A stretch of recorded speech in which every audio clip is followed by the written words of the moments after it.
So, new product video overview for the American Flyer Legacy U33 diesel locomotives. These locomotives are available in two variations: high rail wheel sets and scale wheel sets. The two variations are available in the following road names: Santa Fe, as pictured here, Delaware and Hudson, Illinois Central, Milwaukee Road, Penn Central, and we only have one variation of the Christmas North Pole Central variation, which is only high rail wheel set. For each variation there are two separate cab numbers, and out of the package you will receive the Legacy memory module instructions, the instruction manual for the locomotive, smoke fluid pipette, smoke fluid funnel, the engine memory module specific to the road name and road number of each locomotive, two each of different size traction tires. The scale wheel models do not include traction tires, but they do come with two scale Katy coupler mounting brackets.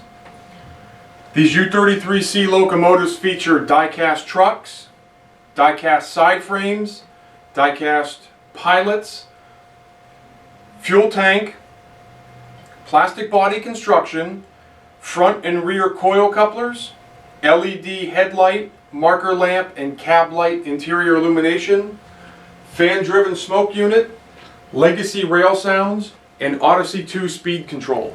The switches for our American Flyer U33 diesel can be found by removing the radiator hatch at the rear of the locomotive. This hatch is held on by four simple magnets that keep it attached to the shell. Each U33 includes two switches and a volume potentiometer. The first switch is our program run switch. In the run position, will enable conventional operators to access all three directional states. The program position for conventional operators is used to lock the locomotive in one direction all the time. For Legacy and command control operators, you place the switch in the program position to assign the locomotive ID number, and then place the switch back in run to operate the engine. The engine will keep its ID number until you change it at any time in the future. The second switch we have is the smoke on-off switch. In the SMK position, the smoke unit is on.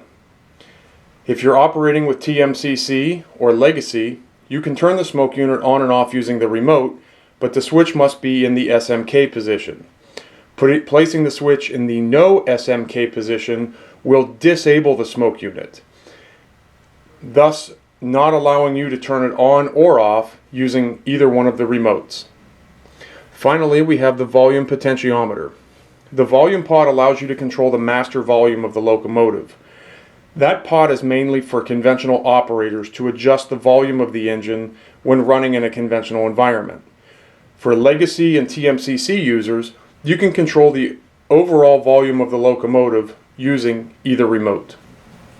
Before we get our locomotive underway, we want to make sure that we perform some simple preventive maintenance steps. This includes using a small oil applicator with a needle on the end and placing a small drop of oil on the axle where the axle goes through the bearing into the truck block. You want to do this to each side of the truck block and to each axle.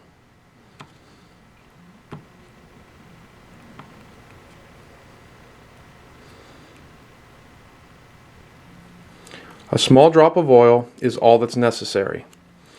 You want to repeat the process for the other truck. This will ensure that the locomotive does not squeak or squeal during the initial break-in period or at any time during the operation of the locomotive. Before we get our U33 on the track, we first need to tell our Legacy remote what engine number we're going to assign the locomotive. So using our numbering convention of the last two digits of the cab number being 8509, we're going to use engine 9. So we press engine 9 on our Legacy remote.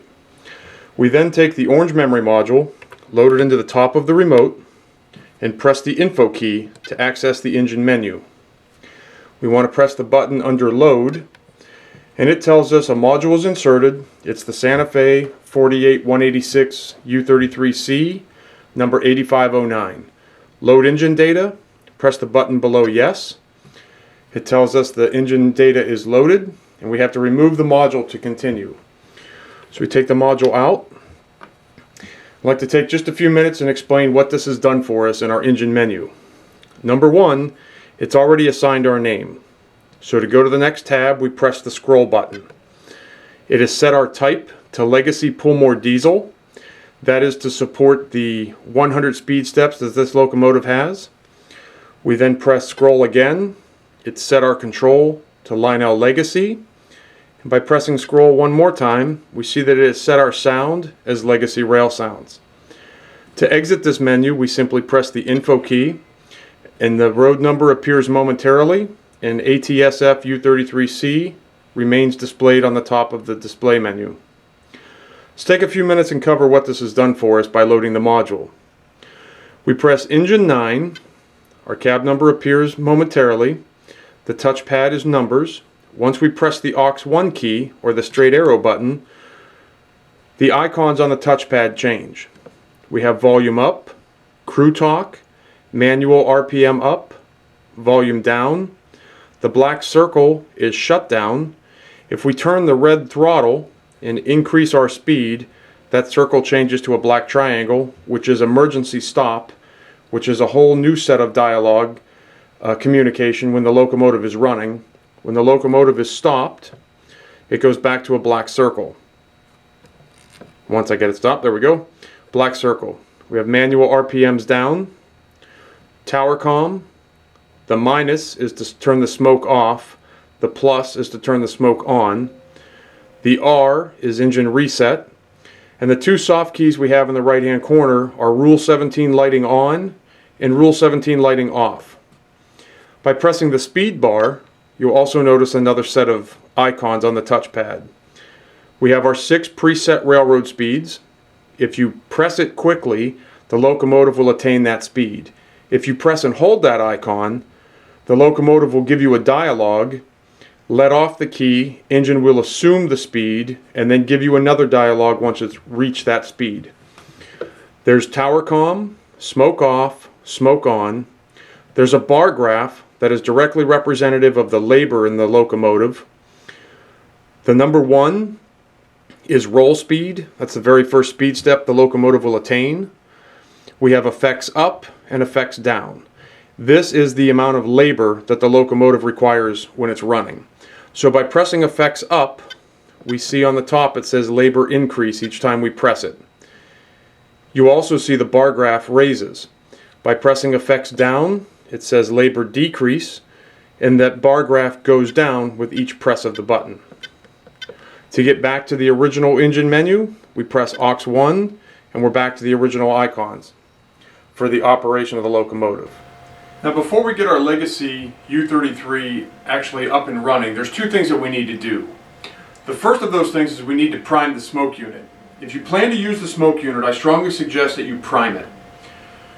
We recommend that you use Lionel Premium Smoke Fluid, product number 6-37841. Using the pipette that came with the locomotive, just put about enough fluid in the pipette so you have fluid halfway between the tip and the very first line that's molded into the pipette. Using the funnel that came with the locomotive, insert the funnel through the smoke stack, the exhaust stack, and put the fluid in. A couple big puffs of air to make sure that you have no meniscus in the smoke funnel. Remove this, and now the smoke unit is primed and ready to go. The next thing we need to do is we need to program the locomotive. We've already told our Legacy remote that this U33 is going to be engine 9 based on the last 2 digits of the cab number. So to do this, we simply place the program run switch in the program position, making sure that the smoke on off switch is in the SMK or smoke on position, and we can go ahead and apply track power.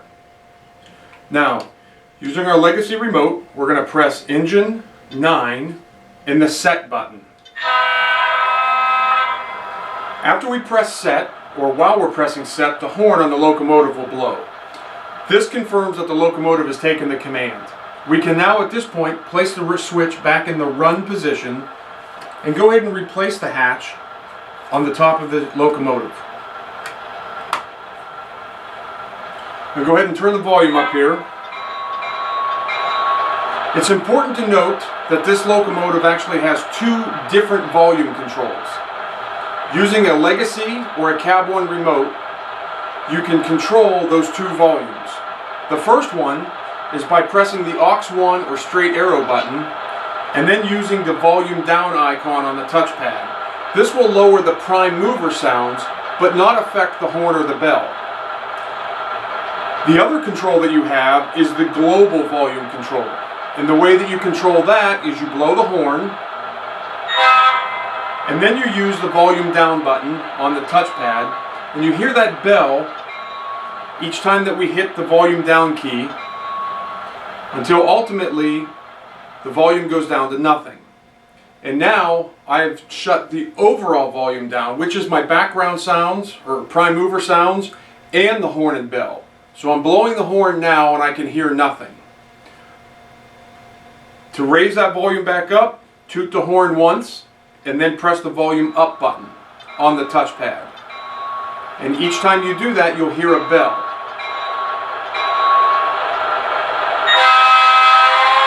Now my prime mover and horn bell sounds are back. So go ahead and shut this off real quick. I want to show you one more time.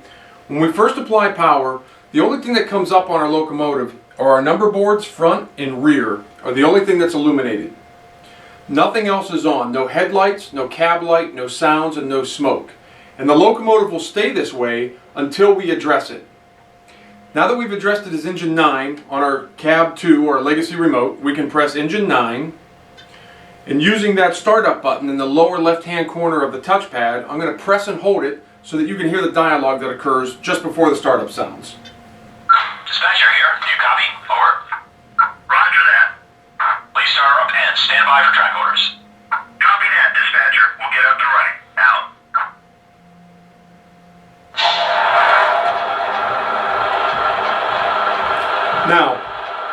Now that we've addressed the locomotive, you'll notice that our cab light is illuminated, our headlight is on.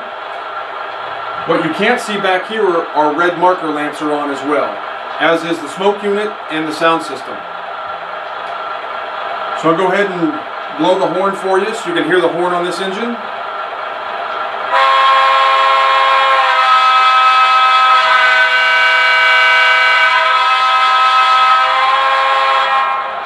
The bell.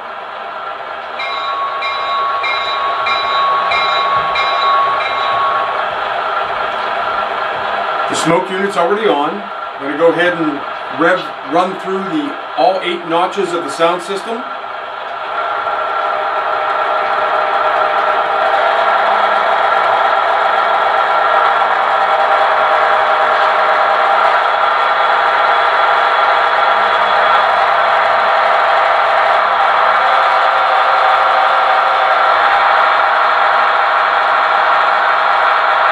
And that's the sound system at notch 8. I'm going to go ahead and bring it down.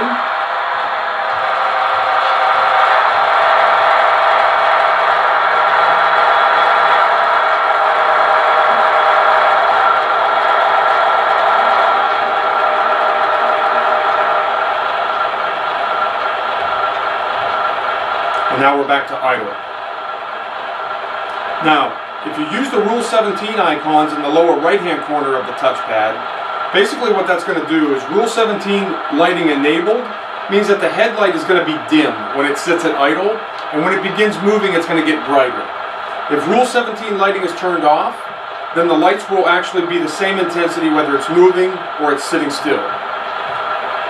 These U33s are also equipped with electrocouplers front and rear, which can be triggered from the remote. The F button on the remote will fire the front coupler, and the R button on the remote will fire the rear coupler.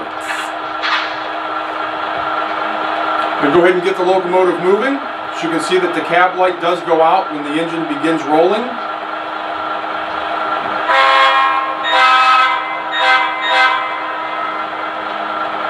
Change direction. You can see the marker lights on the front of the locomotive. The front headlight went out. The rear headlight is now illuminated.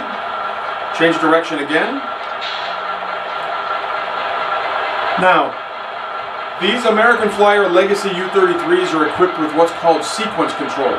Sequence control is a series of sound dialogues that occur based upon throttle responses alone.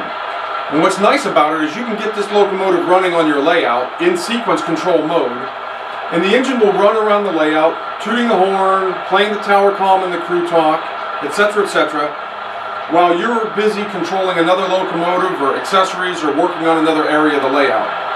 So to access sequence control, you simply press and hold the aux1 or the straight arrow key on your Legacy remote for 3 seconds, and you'll get 2 bells and a horn, and it sounds like this. That 2-bell and horn blast tells you that you've entered sequence control. The way that this works is when you go to speed step 1, the locomotive doesn't actually begin moving, but it spools up and it gets ready to move, triggers some tower comm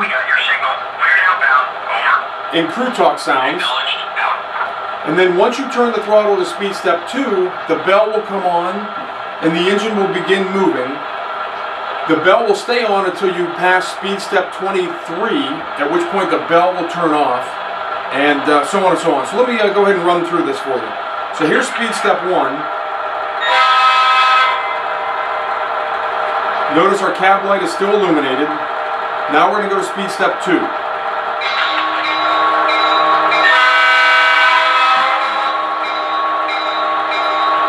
All of these sounds are happening on their own. All I'm doing is adjusting the throttle on the Legacy remote. Now let's get up above speed step 23 so this bell will turn off. And it is important.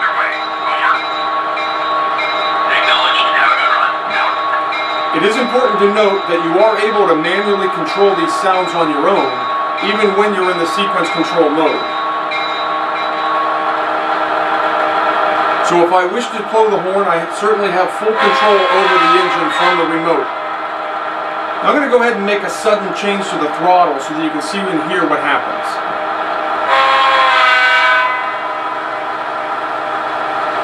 And then another sudden change coming down. Dispatcher, I'm at slow speed. Out.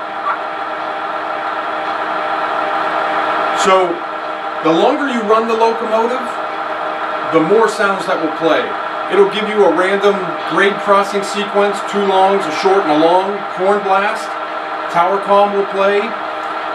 The longer you run the engine, the tower comm will start reflecting the fuel level that's in the locomotive. Because inside this locomotive, it is detecting the fuel that the engine has and is consuming depending upon the load, how much it's laboring, etc., etc. So all of that is controlled in sequence control mode. To exit sequence control mode, you simply stop the locomotive, you press the aux1 key, press the aux1 key, and then the R button on this Legacy remote touchpad. You get a short horn blast, which tells you it has exited sequence control. You now are back to manual control of all the sounds and the throttle, etc. Now, it is possible to add fuel to these locomotives by pressing aux1 or the straight arrow key and then holding down the R button on the touchpad, and you'll get this dialogue.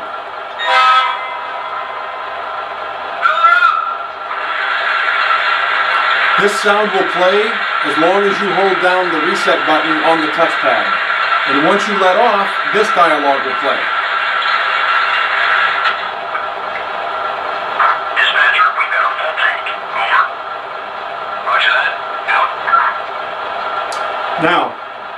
Now that we have the locomotive stopped, I'm going to press the black circle in the center of the touchpad, and you'll hear and see the shutdown sequence.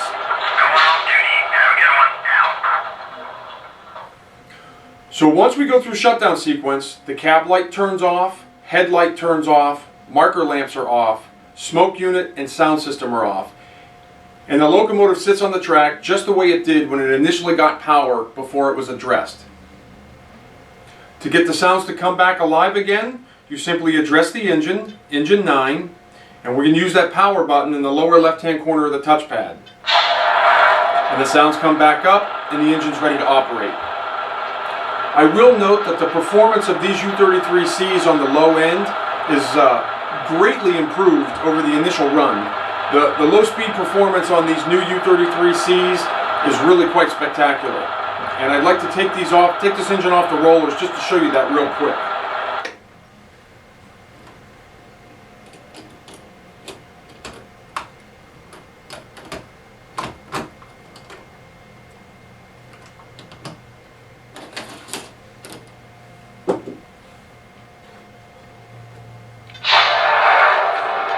This is speed step 1.